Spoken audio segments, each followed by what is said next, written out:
Happy New Year, everybody. Welcome to Nerd of the Rings, and with the new year, we usher in a new era where Lord of the Rings is back in Lego form.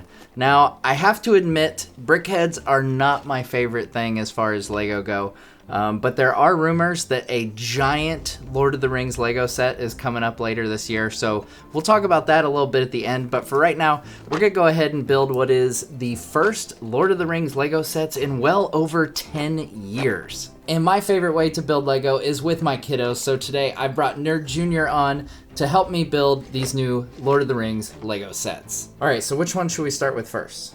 Gandalf and Balrog. Gandalf and Balrog. I think that's a good choice because I was really curious why they chose the characters they chose. I thought Gimli and Legolas would be a no-brainer, but I think what they did is they kind of did one that represents each film. So we've got Gandalf and the Balrog from Fellowship, Frodo and Gollum from Two Towers, and then Aragorn and Arwen in coronation mode for Return of the King. But we'll start with Gandalf and the Balrog.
All right, so there's the first set. We have Gandalf and the Balrog. Wait a second. Okay, let me tell you the good news. We don't need these. There we go. Now we have a book-accurate Balrog for you guys. Nice and detachable wings.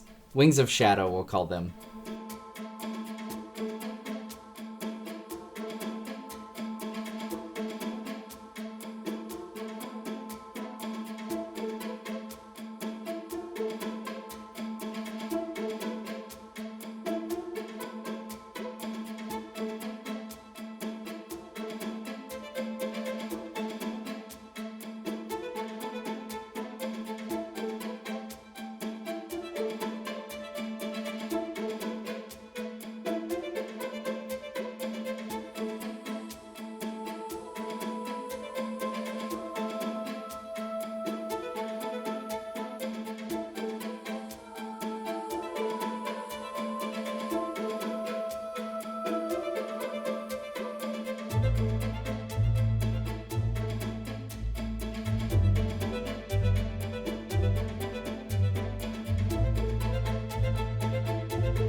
So there we go, guys. It is the full lineup of all 6 of the Lord of the Rings Brickheadz that are brand new from LEGO. So even after building them, I have to say I'm not the biggest fan of Brickheadz. I just, looking at the 2, like, I just love the minifigures so much, and I'm much more interested in things like the environment. So the buildings, so Minas Tirith, Rivendell, all those iconic locations. I want to see stuff like that. So there's a limit to how excited I'm going to be about Brickheadz. Frodo here does look like he has a bit of a receding hairline. So maybe we'll just call that a more book accurate Frodo. So he's pushing 50 instead of looking like he's 20. The highlight, like I said earlier, is definitely Gandalf and the Balrog. That held true throughout building all 3 sets. I think this is the set that is most well done, and it will probably be the most popular if I had to guess. Now, earlier I did mention that we are supposed to get one more Middle-earth LEGO set this year, and it has been confirmed to retail for $500. Now, the rest of this is strictly rumor, so take it as such. But rumor has it that this set will release on March 1st, and that it will be of Rivendell, and that it will be over 6,000 pieces. Now, if you're curious, the previous record holder for Lord of the Rings sets in terms of piece count was this right here, LEGO Orthanc with 2,300.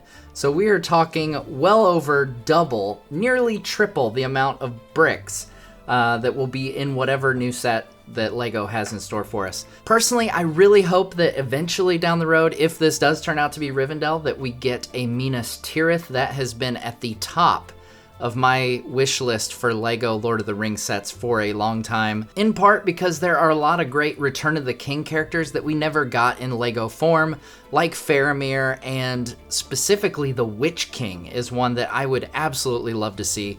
Of course, Sauron himself would be awesome as well, among other great characters that we've seen in the LEGO video games, but we've never had in minifigure form. And we could get all of these with a Minas Tirith set, as it could depict the Battle of Pelennor Fields. And while these Brickheadz are a small thing, I really do hope that this is just the beginning of the return of LEGO to Middle-earth. I would be beyond pumped if it turned out that the mystery game that Traveler's Tales is currently working on is some kind of LEGO Middle-earth saga, much in the vein of how they did the Skywalker saga for LEGO Star Wars here recently.